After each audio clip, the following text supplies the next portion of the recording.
Movie House Cinemas, proud sponsors of Conversations with Gerry Kelly. Treat yourself to a movie. Relax in VIP recliner seating without the VIP price tag. At Cityside, Glengormley, Mackara and Coleraine. Enjoy the show.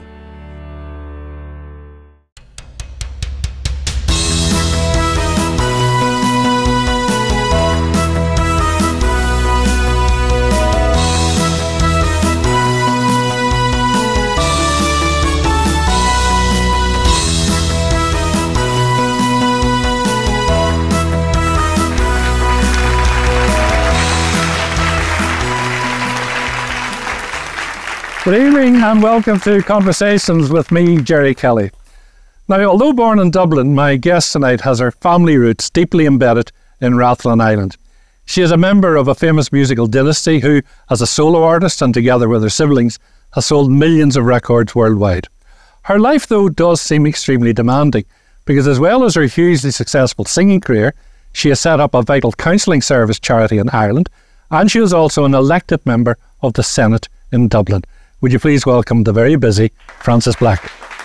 Thank you, Gerry. Frances, great to see you again. I often wonder, Frances, about people like you. You're everything. You're a singer, you're a senator, you run this charity that you set up, you're a mother, you're a grandmother. How do you fit it all into one life? It can be difficult at times, Gerry, I'll be honest with you. You know, my days are extremely busy and I work hard during the week. I kind of do the Senate stuff, the Seanad stuff during the week. I do the Rise stuff in the evening times and then obviously my gigs at the weekends. I don't gig as much as I used to. Yeah. Now, I will be gigging again next year more because it's the 30th anniversary of my first solo album. So I will be gigging. Yeah. And then the grandchildren are the weekend. Anytime I can get my hands on the grandchildren, I'm just completely and utterly obsessed. They are the light of my life. So I try and get to see them in almost every week. What ages are they? 6 and 4. They're your son. My son owns 2 little girls, 6 and 4, and Kitty is the eldest, and Winnie. 2 very old traditional names, Kitty and with Dublin names actually. We've lots of the older generation would have been Kitties and Winnies. Do you know what I mean? So they're 2 little dotes and I'm obsessed, absolutely obsessed.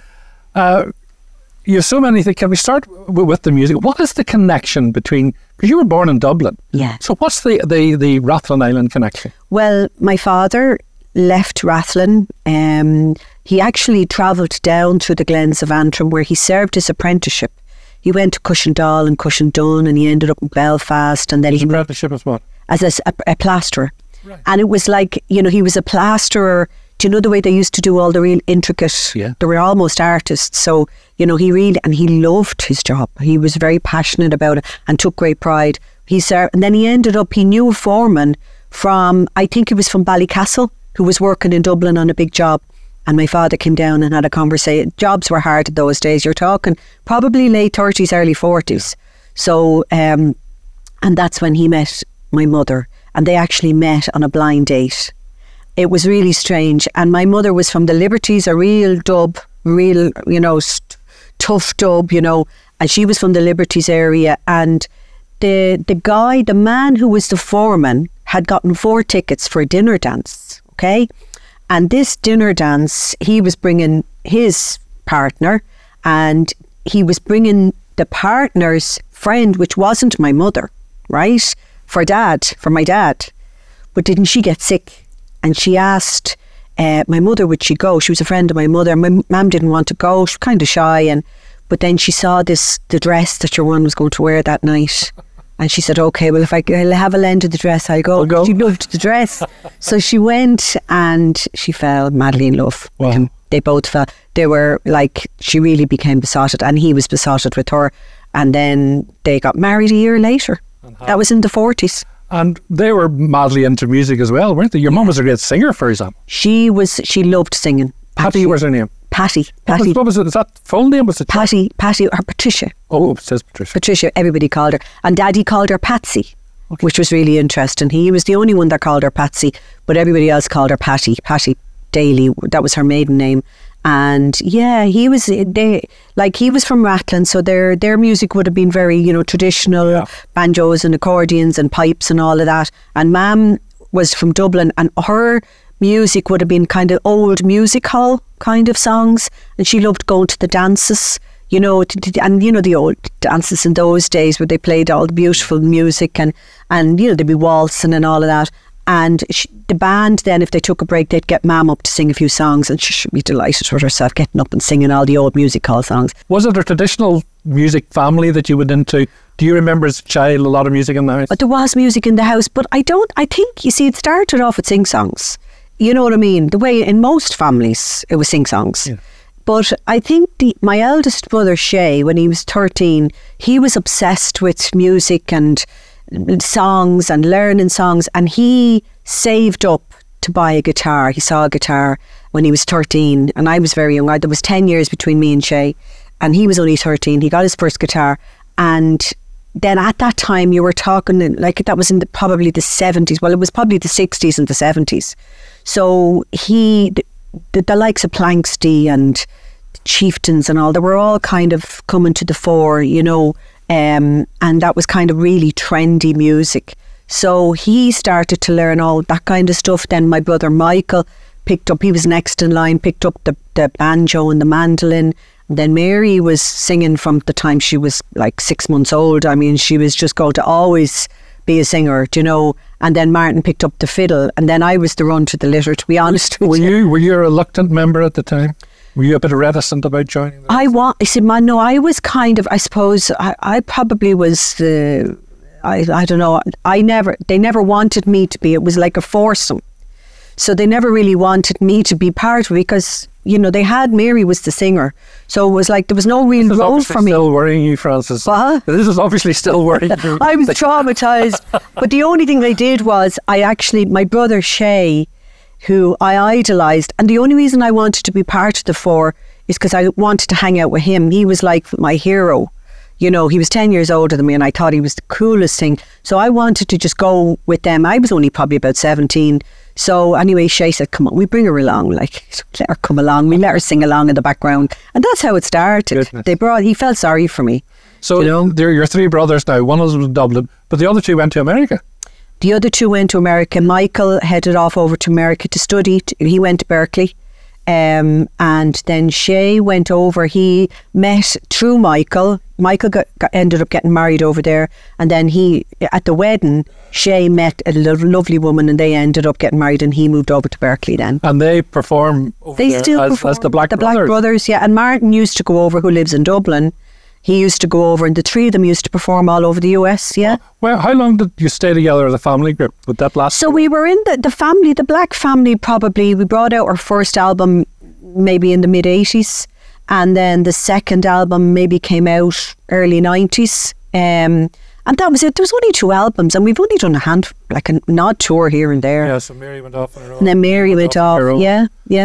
And the two of you still performing to this? Yeah, we're still performing. I can't believe it. I can't believe I'm 30 years in the business. More maybe 35 years in the business. Oh, wow. And I can't believe people still want to come and see me. Do you still get the same buzz out of doing it, Frances? I was in Cookstown last night, and I have to tell you, it was just like the best feeling in the world.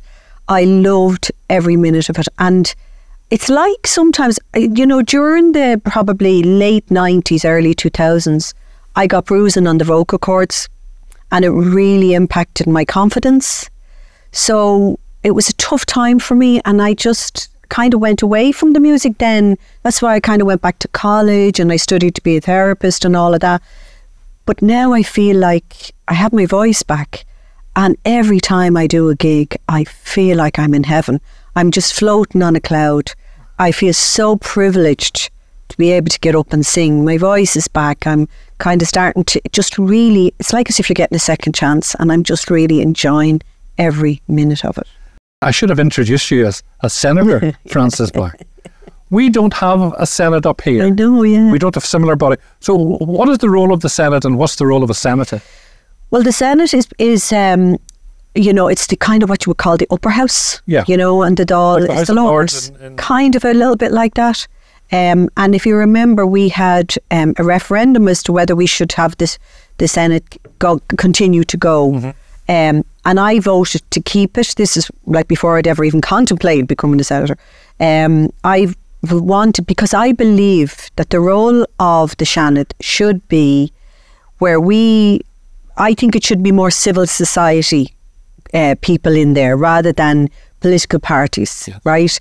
So people from civil society who are working on the ground, who can keep an eye on what the government are doing. So people like who have direct connection with the public. Do you know what I mean? Who work in civil society. Have you any power? Have you any strength? Surely, if you want to make decisions, you've got to be in government. You can. Like we had more. The Seanad had more power in the last when we had a minority government. You know. Yes. And you can be very persuasive.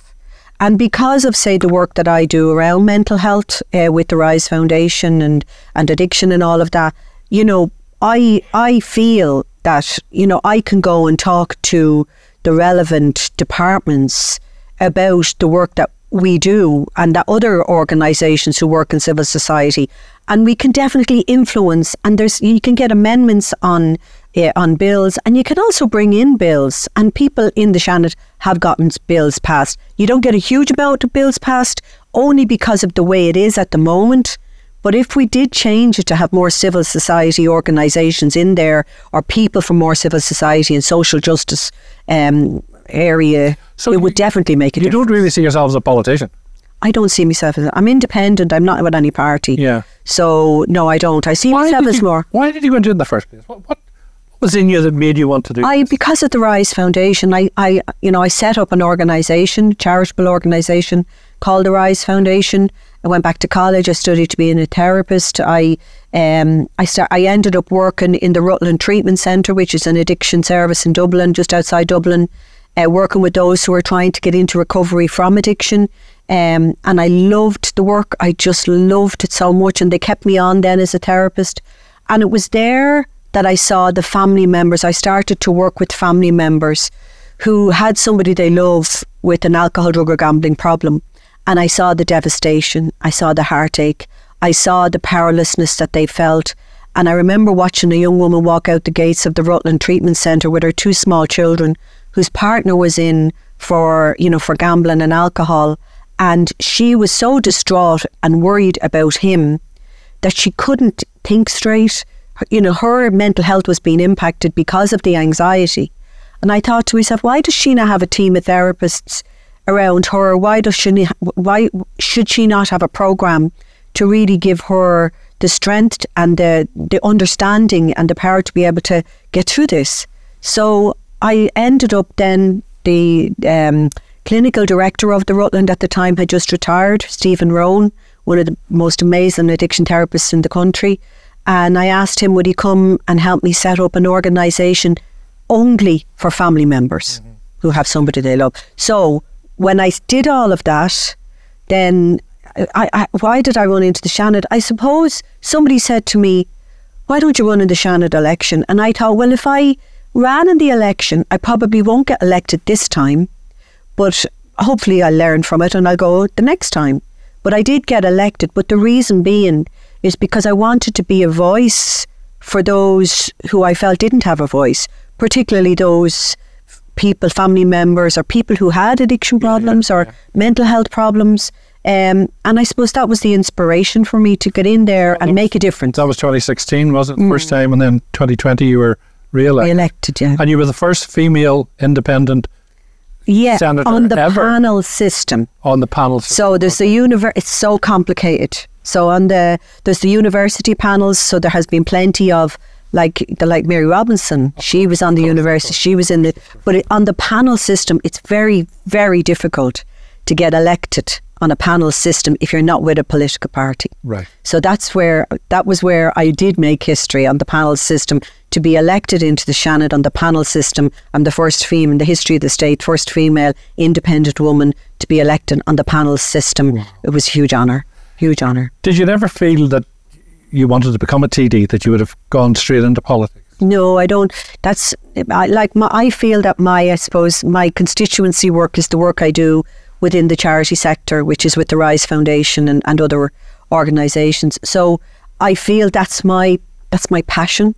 I'm not like I'm not somebody that's I'm not an ambitious politician. Do you know what I mean? I just want to be in there, making a difference, causing a little bit of havoc. Making the departments and the politicians just think in a different way and try and influence and persuade as best as I can in the areas that I'm particularly passionate about. So I don't see myself as a proper politician, if you know what I mean. How much of your time does all that take up? It takes up an awful lot of my time in the Seanad, yeah. People think that politicians don't work. I'm in there a lot. A lot of the work that I do, I'm on a lot of committees. I'm, you have to take the work. It's a privilege to be in there. So you have to take it. I'm in a great group. You have to be in a group to be, to get speaking time and all of that. So I'm in a group with 3 other women who also come from civil society. Alice Mary Higgins, fantastic woman, Eileen Flynn and Lynn Ruan. And we all come from civil society backgrounds, and we're all very passionate about social justice issues. Interesting. You talk a lot about the Rise Foundation, the charity that you set up. And it's set up from a lot of personal stuff in your own life. Yeah. And I know you talk about this. Can you share some of that with us? Well, I'm in recovery a long time myself, for probably about 30 odd years. 1988 I stepped into recovery myself. And Recovering from what? From alcohol. And I suppose for me, it's like when it's very difficult in Ireland when you don't drink. Society doesn't lend itself to people, you know what I mean, who don't really drink that much.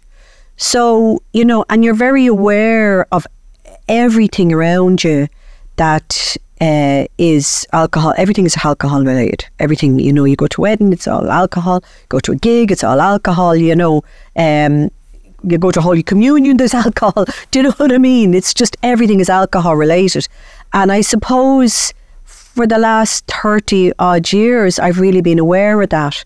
And, and then when I was working in the Rathlin treatment centre, and you were working with young people who were trying to not drink anymore, but when they go back out into this society, they're really, it's all around them. What took you in the first place? Were you young when it started? My drinking, I would have been just somebody who started, and I was a wine drinker. I didn't have that much money. I was a separated mother with 2 small kids. I didn't have a lot of money. So I would only drink maybe if I could afford it at the weekend, and it would be a bottle of wine. Or maybe if the kids went to their dads, I would go out then on the chair. But I didn't like the powerlessness of, I just didn't like the feeling of powerlessness around it. And when I started, I didn't want to stop, even though I couldn't afford to continue to drink.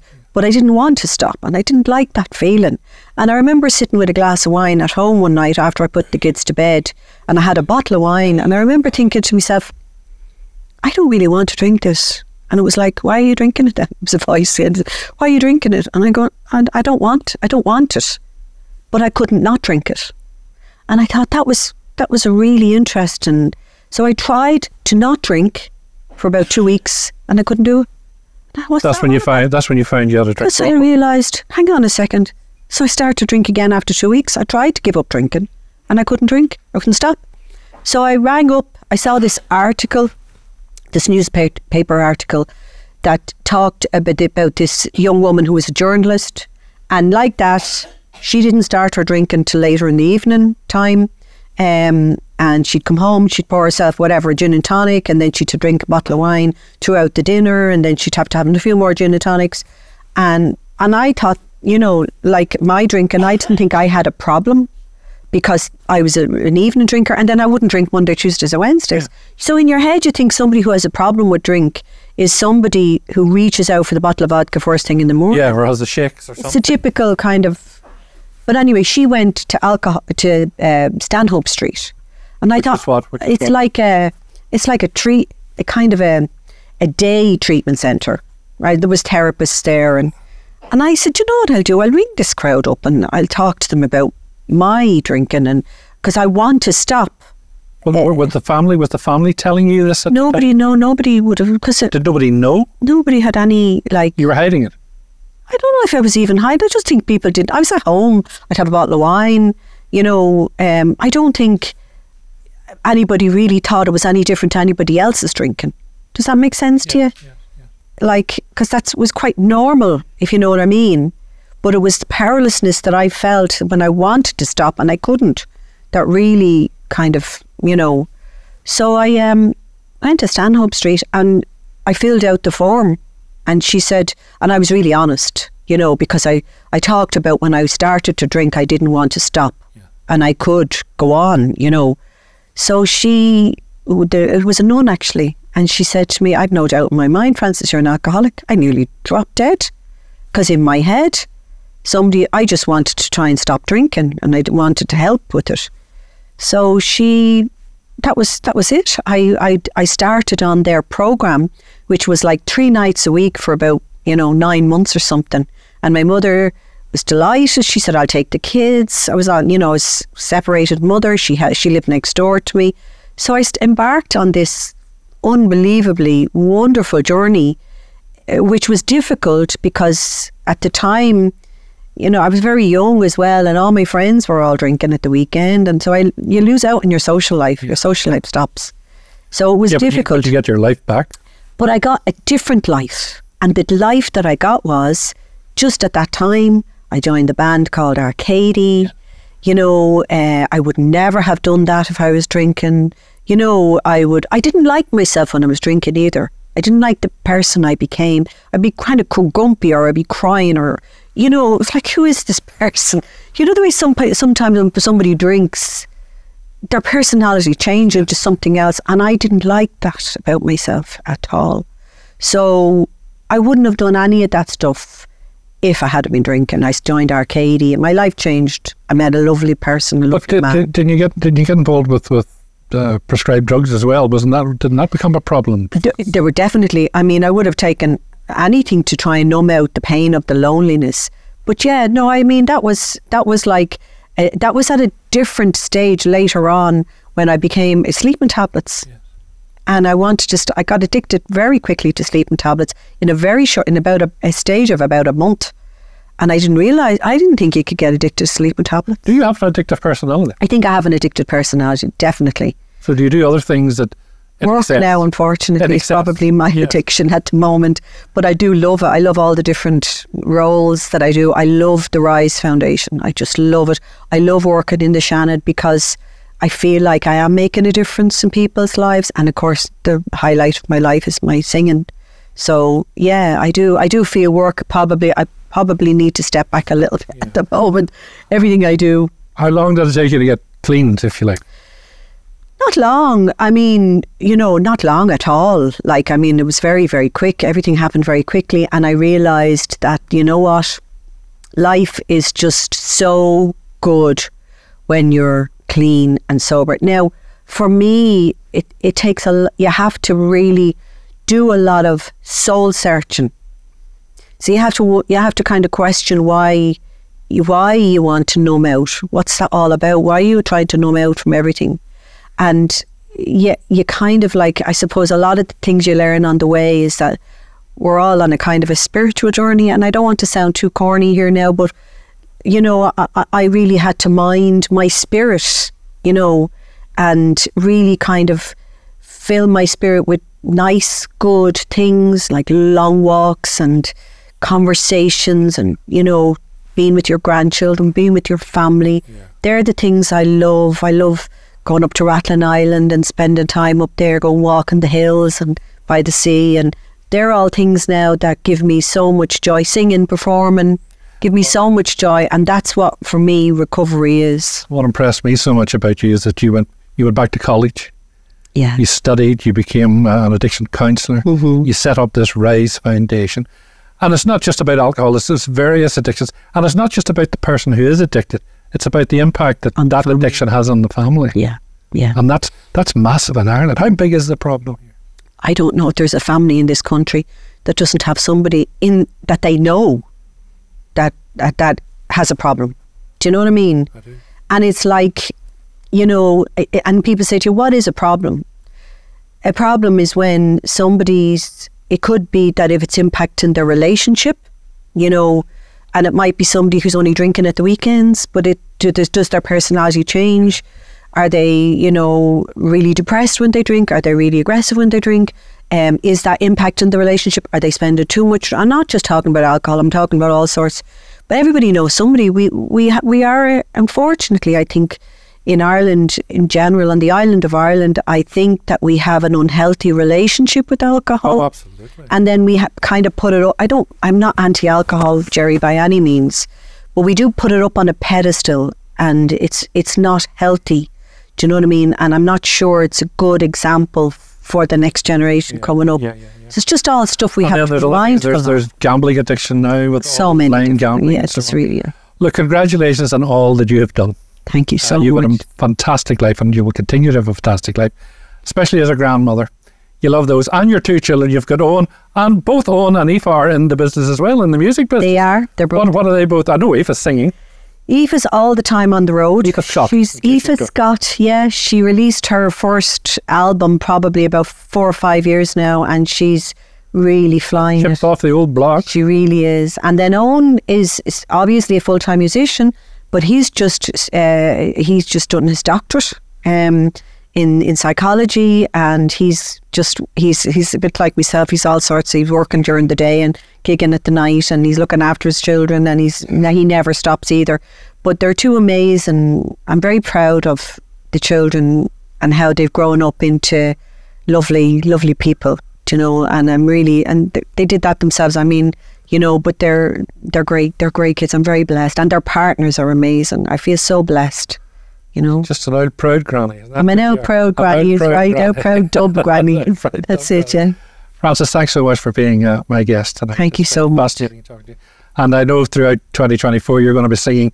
You've got your own concerts. You'll be singing with Mary. You'll be singing with Mary Coughlin. And yeah, we're on. And in January, myself, Mary Coughlin, and Sharon Shannon are back on the road, and then I'll be doing all my own gigs next year to celebrate 30 years being on the road. 30 years. I can't believe it. I know. Frances, thank you so much indeed. Ladies and gentlemen, will you please thank Frances Black.